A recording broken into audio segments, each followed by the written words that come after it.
The Bittering family arrived on Mars with hope, their spacecraft settling onto the rust-colored plains in a storm of red dust. The sky stretched in an endless copper haze, twin moons barely visible in the daylight. Harry Bittering, his wife Cora, and their 3 children, Dan, Laura, and David, stepped onto foreign soil, the weight of an entire world left behind pressing on them. They were pioneers, part of a small group sent to establish a future for humankind beyond Earth's turmoil. At Huis, first, everything felt temporary, an outpost rather than a home.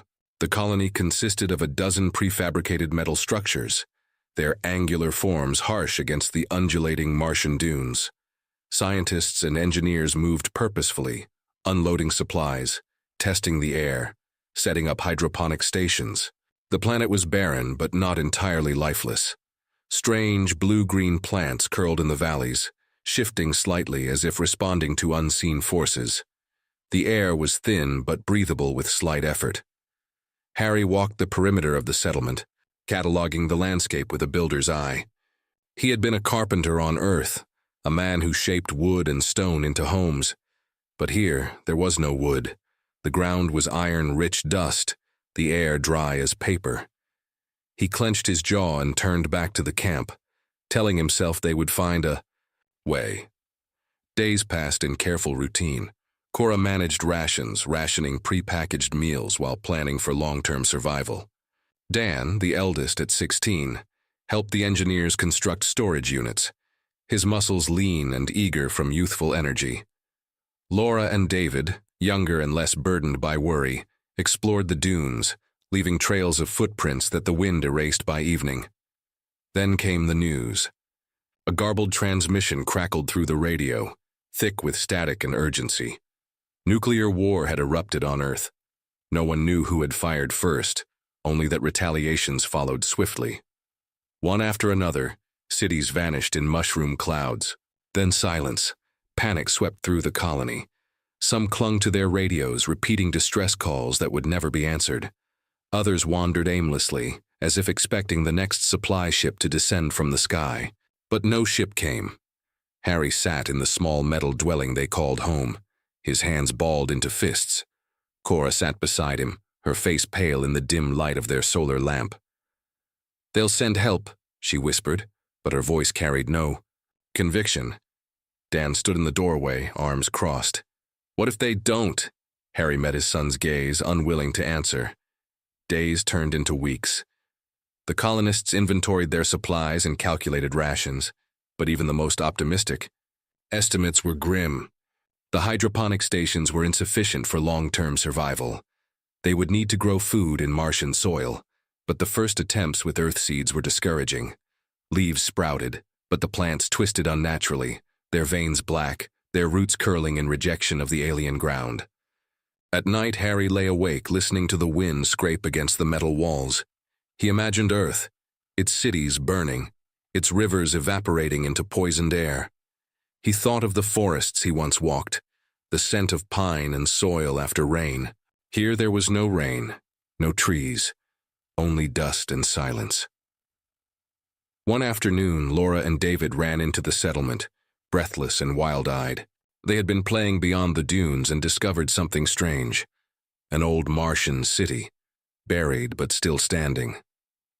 The others dismissed their story, but Harry followed them past the ridges and saw the truth for himself.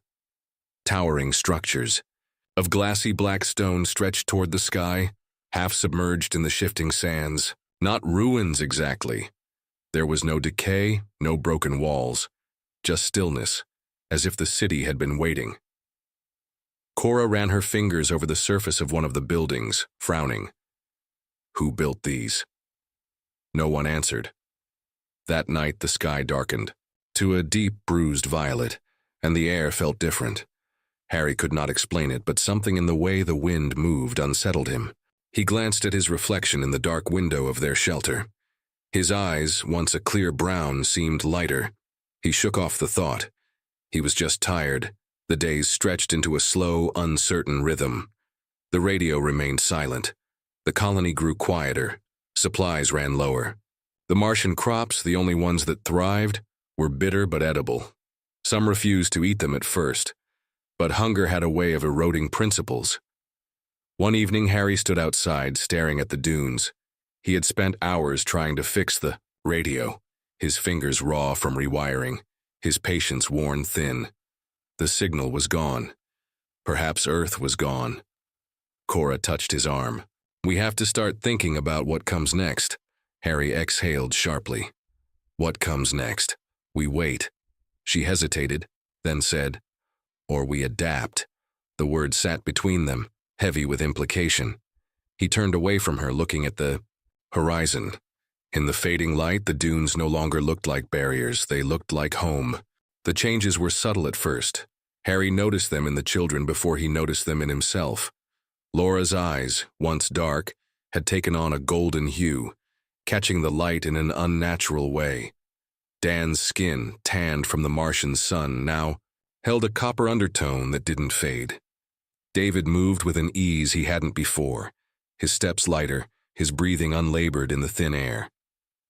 Cora saw it too, but said nothing. She only watched the children with quiet curiosity. Her expression, unreadable. Harry, though, fought against the unease curling in his chest. It was the food, he reasoned. The strange Martian crops that twisted unnaturally in their gardens, their blue-green leaves tasting of minerals and dust. The air, perhaps, had a chemical they hadn't accounted for. But the scientists had tested the atmosphere. They had deemed it safe. Safe. Yet the colony was different now. The careful routines that had once structured their lives unraveled. The radios sat untouched. The metal shacks no longer felt like homes, and the endless waiting for Earth to respond had become meaningless. No one spoke of leaving anymore. No one made plans for what came next. One afternoon, Harry stood outside, staring at the empty horizon. The sun, smaller and weaker than Earth's, cast long shadows over the dunes.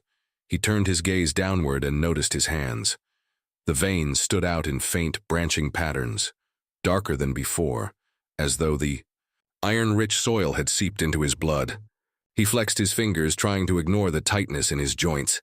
"Dad!" Dan called from the distance. Harry turned to see his son standing atop a ridge, his silhouette outlined against the red sky.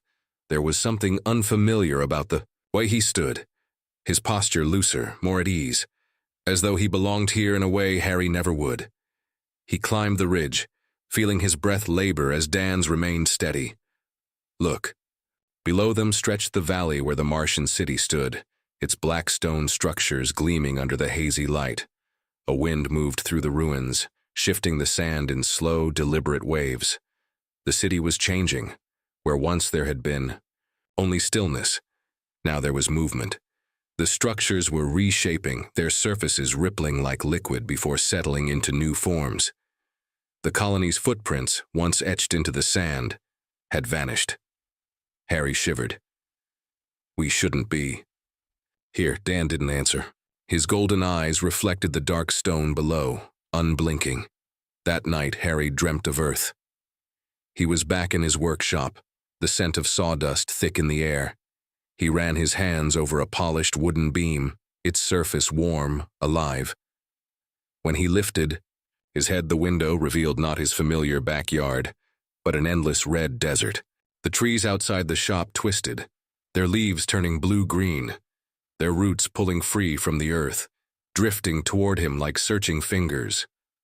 He woke with a start, his throat dry, his chest tight. The air inside the shelter felt stifling. He pushed open the metal door and stepped outside, the cool Martian night wrapping around him. The wind carried whispers, not voices, not words, but something older. He closed his eyes and tried to steady his breathing. He wasn't changing. He wouldn't, but the others already had. Cora no longer tied back her hair the way she used to. It now hung loose, strands lighter than before, streaked with something close to bronze. Her walk had changed too, quieter, smoother. She no longer struggled with the thin atmosphere. The children had stopped calling the settlement by its name. They called it something else now, a word that didn't belong to English or any language Harry knew. "Where did you hear that?" he asked Laura when she murmured it in passing. She only shrugged. It just feels right.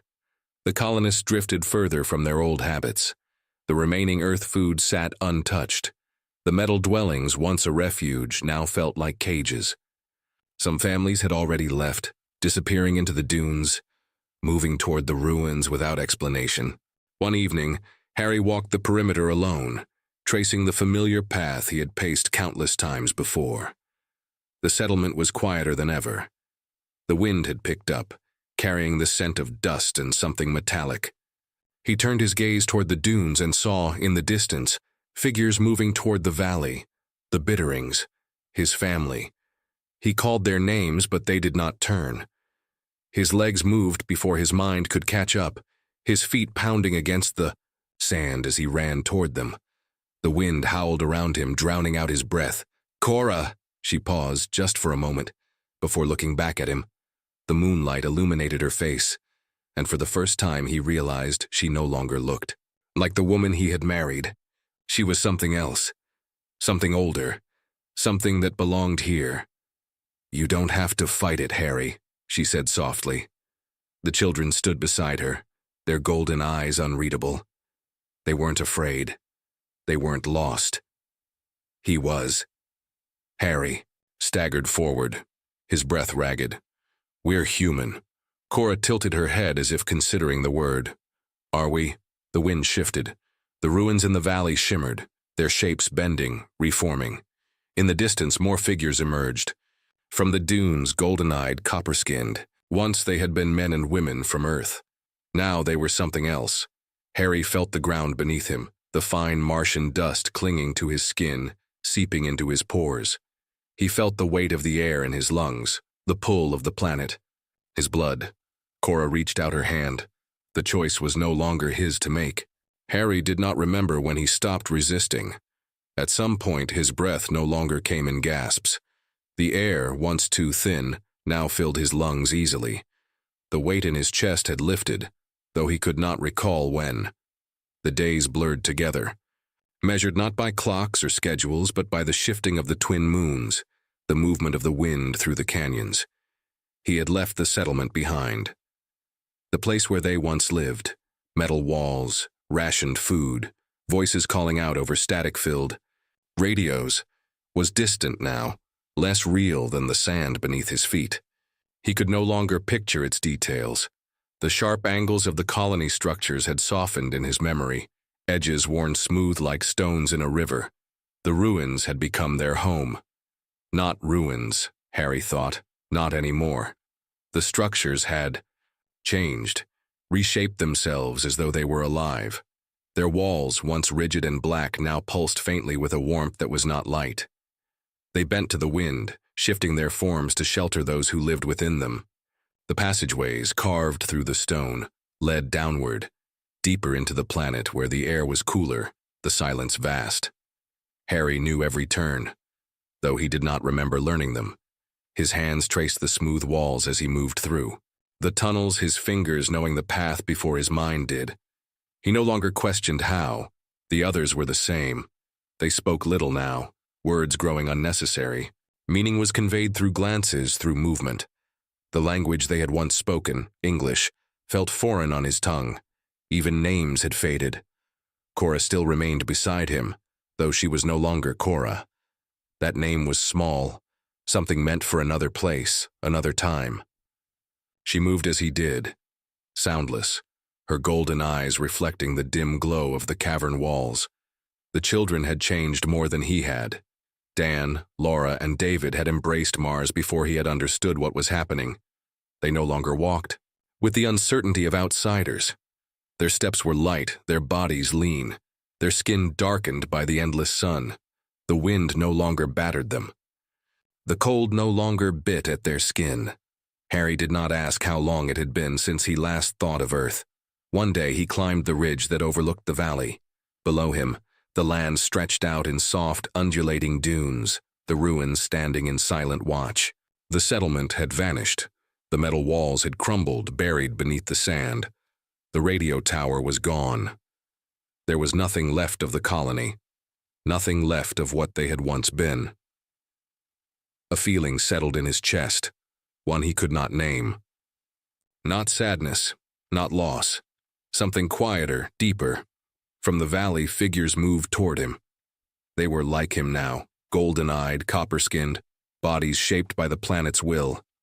He recognized them, yet their names escaped him. The past did not matter here. He did not move as they approached. He did not speak. There was nothing to say. One of them, a boy with golden eyes and hair the color of Martian stone, stepped closer. He was familiar. Harry looked at him for a long time before realizing why. David. The name flickered in his mind, distant, like a voice calling through water. He tried to hold on to it, but it slipped away. The boy smiled as though he understood. Harry did not need the name anymore. The boy was here. They were all here. The wind rose, whispering across the valley. Harry closed his eyes, listening. It did not speak of Earth. It never had. The ship descended in a slow, careful arc, its thrusters kicking up a storm of red dust. The wind carried it away in twisting spirals, revealing the sleek metal hull beneath the haze. It was the first ship to land on Mars in years, perhaps decades. Captain. Elliot Brand watched the barren landscape through the thick glass of the cockpit, his fingers tightening around the armrest. He had seen images of Mars before, studied its geography, memorized the coordinates of the old settlement. But this was different. The silence of it, the weight. It wasn't like Earth, where wind carried the scent of rain, where trees bent and swayed with life. Here, everything was still, waiting. Behind him, the crew murmured as they checked their readings. They had expected ruins, evidence of the old colony, maybe even signs of human remains. Instead, there was nothing, no structures, no wreckage, no skeletons of abandoned machines, just sand. Brand exhaled and activated the ship's scanners. The readings puzzled him. There were traces of human life, but faint, almost as if the planet had absorbed them into its surface. He scanned the horizon, his eyes narrowing at the distant shapes barely visible through the dust. Not rocks, not mountains, something else. "We make contact," he ordered. "Arm yourselves, but don't engage unless necessary." The landing. Ramp lowered with a hiss, releasing a plume of cooling steam. Brand stepped onto Martian soil, his boots pressing into the fine dust. The ground felt oddly firm beneath him, more solid than it should have been. He glanced at his crew, 6 others, their suits reflecting the weak sunlight. They moved cautiously, scanning the terrain, weapons slung across their backs. They weren't alone. Figures stood at the edge of the valley, watching. Brand felt a chill, though the temperature was high. He had seen images of the original settlers, the first humans to arrive on Mars, the ones who had been stranded when Earth was lost to war. These people were not them. Tall, lean, eyes like molten gold, skin with a copper sheen, blending with the landscape as if they had been shaped from the dust itself. They wore no helmets, no protective suits. They breathed the Martian air as if they had been born to it. Brand took a step forward. The figures did not move. One of them, a man standing slightly ahead of the others, regarded him in silence. His face was sharp, unfamiliar, yet something about him unsettled Brand in a way he couldn't name. The way he stood, the set of his shoulders, the shape of his jaw. Recognition flickered in Brand's mind, but it was impossible. Harry Bittering had vanished with the rest of the colony. The golden-eyed man tilted his head, studying Brand as if weighing his presence. Then slowly he turned and walked toward the valley, his movements effortless, soundless. The others followed.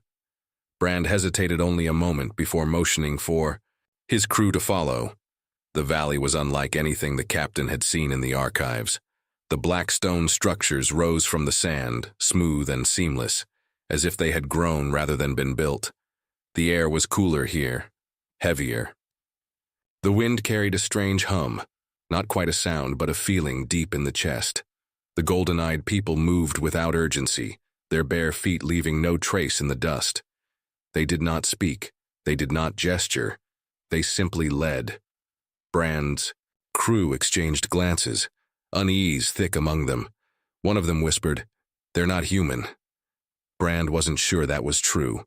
The path led into the heart of the ruins, where the air seemed to pulse, where the light shifted in ways that defied explanation.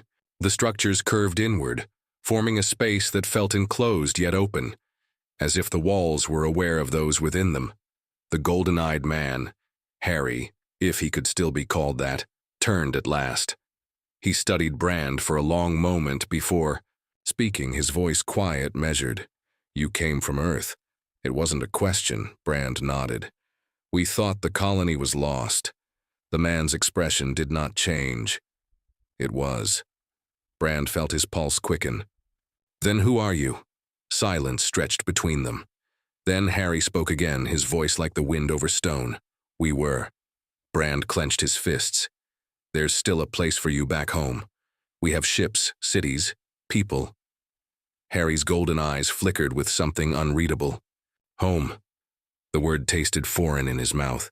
He looked past Brand toward the sky, as if he were trying to recall something distant, something buried beneath years of sand and silence. One of the others, a woman, her hair the color of Martian dust, stepped forward. "Earth is gone," she said simply. Brand shook his head. "No, it's rebuilding. We survived." The woman, who had once been Cora Bittering, studied him with something like pity. "You survived." She gestured. "To the valley," the wind shifting at her movement. "We changed." Brand wanted to argue, to tell them they didn't have to stay here, that they could return to what they were. But could they? These weren't people in exile. They weren't lost, weren't waiting for rescue. They had become Mars itself. A sudden gust of wind swept through the valley, shifting the sand at Brand's feet. The black stone structures shimmered as if they were breathing. His chest tightened, an inexplicable pressure settling in his bones. The ground beneath him was solid. But was it? He thought of the settlement that had once stood here, of the colony that had vanished without a trace. No ruins, no wreckage, only dust. Something cold curled in his stomach. Mars did not take its inhabitants by force. It changed them. It made them part of itself. Brand's breath came sharp and uneven. He took a step back. The golden-eyed people did not follow. They only watched. "Come with us," he said, though the words felt empty. Harry, no, not Harry, not anymore, simply shook his head. Brand understood.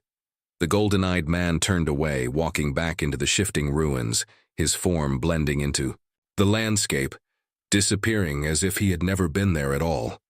The others followed, their figures dissolving into the valley until nothing remained but silence and wind. Brand stood there for a long time, the weight of Mars pressing against his skin. Then, without another word, he turned back toward the ship.